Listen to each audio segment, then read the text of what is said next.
আচ্ছা, এই সুন্দর একটা প্লেসে দাঁড়ায়া এখন মালটার বিষয়ে আমি আরেকটা ভিডিও বানাচ্ছি। মালটা নিয়ে এত ভিডিও পোস্ট করি, এরপরও আবার সে সেম কোয়েশ্চেন।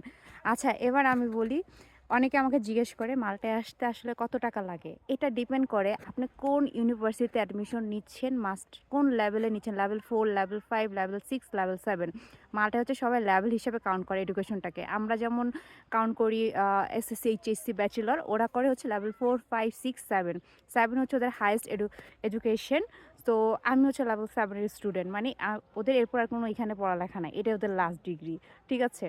তো এটা ডিপেন্ড করে আপনি কোন সাবজেক্টে আসতেছেন, কিসে উপরে আসতেছেন। আমার হচ্ছে পার্সোনালি খরচ হয়েছে 19 লাখ সামথিং, 20 লাখ থেকে কিছু টাকা কম ছিল।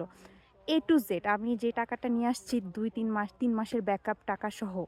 সো আবার অনেকে 15 লাখের মধ্যে হয়ে গেছে, অনেকে 13 লাখের ভিতরে। কিন্তু যাদের 15 লাখ 13 লাখের ভিতরে হয়ে যায় তাদের একটা ঘটনা আছে, তারা 1 মাসের ব্যাকআপ নিয়ে আসে, যেটা 1 মাসও ঠিক মতো যায় না, পরে হাই হুই কান্নাকানি করে।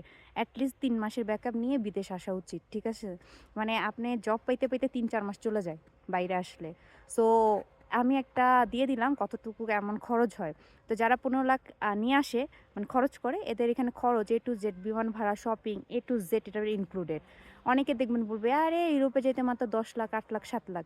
কিন্তু অ্যাকচুয়ালি আলটিমেটলি পুরাই ভুয়া কথা। আপনি হিসাব করে দেখবেন, দিন শেষে আপনার 15 লাখ, সর্বনিম্ন হলেও 15 লাখ আপনার খরচ হবে যদি আপনি যেটাই আসেন না কেন, যে ডিপার্টমেন্টে, সর্বনিম্ন।